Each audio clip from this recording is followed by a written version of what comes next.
วันที่2ครับมิถุนาก็มาคุยกัน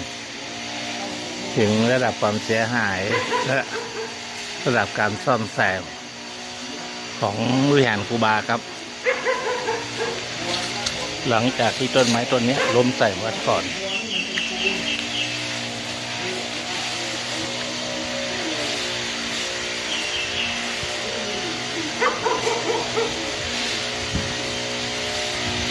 ก็ยังถือว่าดีว่าโครงสร้างตัวหลักๆไม่เสียนะ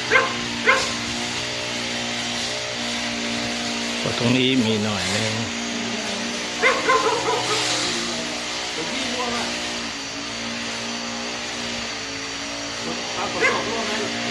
อะไรครับมีนิดนึงไอ้ตรงเยอะๆเนี่ย